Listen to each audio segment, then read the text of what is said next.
जय हिंद एस्पिरेंट्स।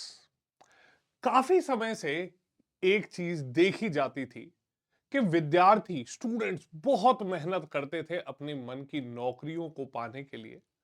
और कई बार देखा जाता था कि स्टूडेंट ने तैयारी कर ली, पेपर दे दिया, पेपर का फाइनल रिजल्ट भी आ गया और उसके बाद जो एग्जाम था वो कैंसिल कर दिया गया। कैंसिल किए जाने का कारण यह बताया गया कि भाई पेपर लीक हो गया था या फिर किसी भी प्रकार की जो धांधलेबाजी थी वो पाई जाती थी। ये कुछ ऐसे मौके हैं जहां पर एक स्टूडेंट, एक जो सरकारी नौकरी का जो एस्पिरेंट है, वो शायद अपनी उम्मीदें ही एग्जाम पर से छोड़ देता था। और एग्जाम से जो उम्मीद छोड़ी जाती थी वो सिर्फ एग्जाम से ही नहीं, वो पूरे प्रशासन पर से उसका भरोसा उठ जाना होता था। इसीलिए सरकार के द्वारा पेश किया गया public examinations prevention of unfair means bill 2024, जिसे साधारण भाषा में एंटी चीटिंग बिल कहा जा रहा है। अब ये जो बिल है, ये पार्लियामेंट के द्वारा पास कर दिया गया और इस बिल से अब काफी उम्मीदें जुड़ी हुई हैं। अब केंद्र सरकार के द्वारा जो ये बिल पास किया गया, इस बिल से क्या क्या उम्मीदें लगाई जाती हैं वो मैं आज आपको इस वीडियो में बताऊंगा। खास बात अगर हम लोग देखते हैं तो यहां पर सबसे पहले एक जो रिपोर्ट थी वो पब्लिश की गई थी कुछ समय पहले एक अखबार के द्वारा, जहां पर उन्होंने बताया कि पिछले 5 साल में 15 राज्यों में 41 से ज्यादा सरकारी नौकरियों के रिक्रूटमेंट में धांधलेबाजी देखी गई। मतलब एक प्रकार से जो पेपर लीक्स थे वो हुए थे। अब यहां पर यह एक बहुत बड़ी जरूरत बन चुकी थी क्योंकि धीरे धीरे बच्चों का अब भरोसा उठने लगा था। उन्हें अपनी तैयारी में कहीं ना कहीं कोई भी एक पॉजिटिव रिजल्ट जो था वो निकलता नहीं नजर आ रहा था। और यहां पर आप ये देख सकते हैं कि जो पार्लियामेंट में जो यूनियन मिनिस्टर हैं जितेंद्र सिंह जी, उनके द्वारा यह बिल पेश किया गया। और इसके साथ साथ आप ये देख सकते हैं कि यहां पर काफी चर्चाएं जो चल रही थी अभी तक, काफी जगह कुछ जगह ये अफवाह उड़ रही थी कि जो स्टूडेंट चीटिंग करेंगे उन्हें भी फाइन देना पड़ेगा। ऐसी सभी जो अफवाहें थी उन पर विराम लगाते हुए ये बहुत ही क्लियरली कह दिया गया है कि ये जो बिल है, ये बिल स्टूडेंट्स को कवर नहीं करता। ये एक प्रकार के जो ऑर्गेनाइज्ड क्राइम है, ऑर्गेनाइज्ड क्राइम का मतलब जिन लोगों का यही धंधा है, जो ऑफिशियली जो फॉर्मल तरीके से ये काम कर रहे हैं, उनके ऊपर लगाम लगाने के लिए ये बिल लाया गया है। ठीक। अब इस बिल का ऑब्जेक्टिव क्या है? तो जो union minister of personal and training है जितेंद्र सिंह जी, उन्होंने इस बिल को पेश करते समय यह बताया that the objective of the bill is to bring greater transparency, fairness and credibility to the public examination systems, and to reassure the youth that their sincere and genuine efforts will be fairly rewarded and their future is safe. Clear?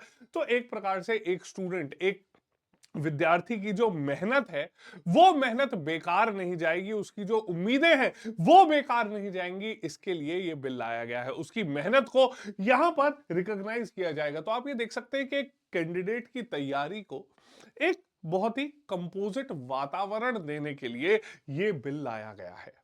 अब सवाल उठता है कि इस bill में कौन कौन से एग्जाम्स हैं जिन्हें कवर किया जाएगा। ऐसा तो हो नहीं सकता कि सारे ही एग्जाम इसके अंडर कवर कर लिए जाएं। ठीक। तो ये जो बिल जब लोकसभा में पेश किया गया, इसने सभी मेल प्रैक्टिसेस को कवर करने के लिए सभी चीजों को बहुत डिटेल में यहां पर बताया गया। अब एग्जाम्स की अगर बात करें कि which all exams have been covered, तो पब्लिक एग्जामिनेशंस बिल 2024 जो है, it is applicable to all exams conducted by UPSC, SSC तो Union Public Service Commission, staff selection commission, उसके अलावा रेलवे रिक्रूटमेंट बोर्ड जहां पर सबसे ज्यादा, तो एसएससी और आरआरबीज में जो मेल प्रैक्टिसेस थी उनसे स्टूडेंट्स और गवर्नमेंट दोनों ही परेशान थे। इसके अलावा आईबीपीएस जो आपके बैंकिंग के एग्जाम कंडक्ट कराते, और नेशनल टेस्टिंग एजेंसी। क्लियर। तो ये जो नेशनल टेस्टिंग एजेंसी है, ये जो हायर एजुकेशनल इंस्टीट्यूशंस के लिए एग्जाम है, जैसे JEE joint entrance exam engineering के लिए कराया जाता है, NEET exam medical colleges universities के लिए कराया जाता है, इसके अलावा common university entrance test CUET जो है, जो अंडर ग्रेजुएट और पोस्ट ग्रेजुएट इंस्टीट्यूशंस में एडमिशन के लिए कराया जाता है, उन्हें एनटीए के द्वारा कवर किया जाता है। ठीक, तो यहां पर इन्हें सभी जो संस्थान है उन्हें कवर कर लिया गया है। इसके साथ साथ आप ये देख सकते हैं कि जो सभी डेजिग्नेटेड पब्लिक एग्जामिनेशन अथॉरिटीज हैं, सभी सेंट्रल मिनिस्ट्रीज डिपार्टमेंट जो हैं, उनके भी रिक्रूटमेंट को अब कवर किया जाएगा। क्लियर। अब आगे बढ़ते हैं, अगली चीज है परव्यू ऑफ द बिल। अब ये बिल किन किन लोगों को कवर करता है, या किस प्रकार से यहां पर जो बिल है वो पनिशमेंट देने के लिए किन्हें कवर करता है।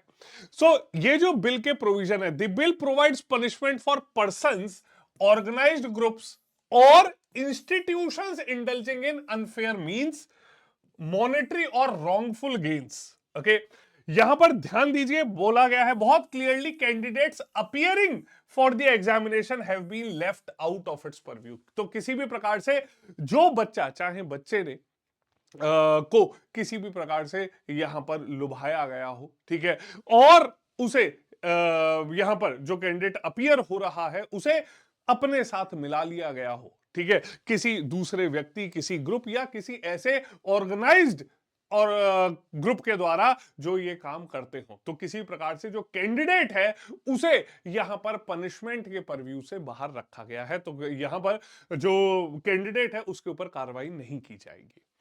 अगली चीज, अनफेयर मीन्स आखिर है क्या। सवाल उठता है कि अनफेयर मीन्स क्या है और किस किस जो मेल प्रैक्टिसेस हैं, जो यहां पर गलत प्रथाएं हैं, उन्हें इंक्लूड किया गया है। तो इस बिल का जो सेक्शन 3 है वो अनफेयर मीन्स को डिफाइन करता है, और वो कहता है कि किसी पर्सन, ग्रुप और इंस्टीट्यूशन के द्वारा अगर इनमें से कोई भी काम किया जाता है, जैसे क्वेश्चन पेपर लीक कराना, लीकेज ऑफ क्वेश्चन पेपर और आंसर की और पार्ट देयर ऑफ, ओके, तो क्वेश्चन पेपर, आंसर की या कोई भी part, participating in collusion with others to affect leakage of question paper और आंसर की, क्लियर, कि या तो वो खुद यहां पर इन्हें लीक कराते हैं या किसी के साथ मिलकर ऐसा कोई भी काम कराए, एक्सेसिंग और taking possession of question paper और an optical mark recognition responsible sheet without authority। तो अगर आप एग्जाम से पहले किसी गलत तरीके से क्वेश्चन पेपर या ओएमआर शीट भी आपके पास पाई जाती है, या आप किसी प्रकार से उसे एक्सेस करते हैं, तो भी आपके ऊपर दंड दिया जाएगा, और यहां पर ऐसा सभी काम करने वाले जो व्यक्ति हैं उन्हें यहां पर दंडित किया जाएगा। सवाल उठता है कि क्या पनिशमेंट है। सो सेक्शन 9 कहता है कि ये जितने भी ऑफेंसेस हैं, they will be cognizable, non bailable and non compoundable. Clear. तो आप देख लीजिए कि यहां पर ऐसा जुर्म करने वाले किसी व्यक्ति को यहां पर बेल नहीं दी जाएगी, जमानत नहीं दी जाएगी। Any person or persons resorting to unfair means and offenses under this act shall be punished with imprisonment for a term not less than 3 years।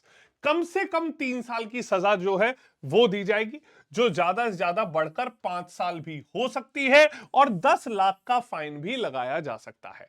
अगर आप इस पेमेंट करने में डिफॉल्ट करते हैं, तब यहां पर एडिशनल पनिशमेंट आपको दिया जाएगा, एडिशनल आपकी जो सजा है बढ़ा दी जाएगी।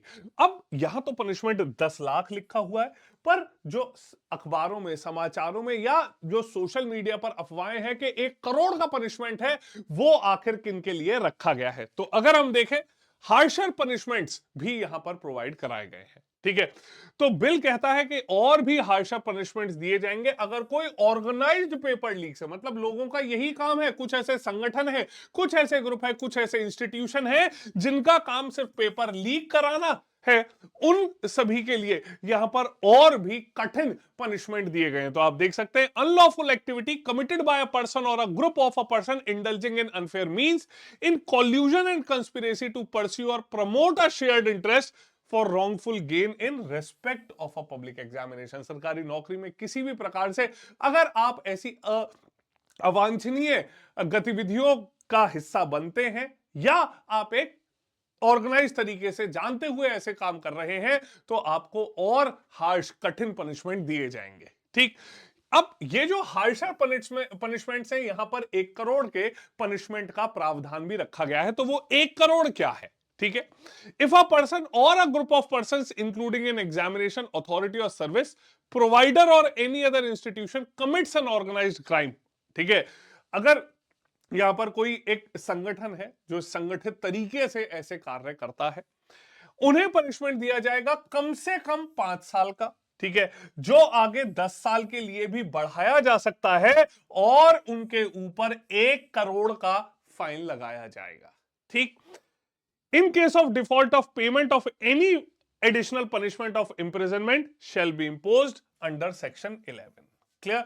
तो आप यहां पर ऐसा नहीं है कि पनिशमेंट की अपर लिमिट या फाइन की अपर लिमिट 1 करोड़ रुपए रखी गई है। अगर आप किसी प्रकार से यहां डिफॉल्ट करते हैं पनिशमेंट में, ठीक है, अगर आप डिफॉल्ट करते हैं पनिशमेंट में या फाइन में, तो आपके ऊपर और भी पनिशमेंट यहां पर आपको दिया जा सकता है। क्लियर? तो आप ये देखिए कि ये एक बिल जिसका शायद काफी समय से इंतजार था, स्टूडेंट्स काफी समय से परेशान थे इन गतिविधियों से, कुछ मेहनत करते थे, कुछ स्टूडेंट शॉर्टकट के चक्कर में ऐसे लोगों के साथ फंस जाते थे, पर इसमें जो अल्टीमेट नुकसान था वो सभी बच्चों का, उनके पेरेंट्स का और उनकी उम्मीदों के साथ ये खिलवाड़ था। ऐसी सभी जानकारियों को पाते रहने के लिए हमारे YouTube चैनल को सब्सक्राइब कीजिए, बेल आइकन को प्रेस करना मत भूलिए, और अगर आप NDA, CDS, AFCAT examination, CAPF examination और एसएसबी इंटरव्यूज की तैयारी कर रहे हैं, तो हमारे साथ आज ही जुड़िए। इस वीडियो के कमेंट में आप मुझे बताइए कि आपको ये जानकारी कैसी लगी, अच्छी लगी, बुरी लगी, जरूर बताइएगा, और आपकी क्या राय है इस बिल के ऊपर, यह भी बताना मत भूलिएगा। We'll see you all in the next session with another interesting news. So we'll see you all in the next session. Jai Hind. Keep imbibing. We believe in you.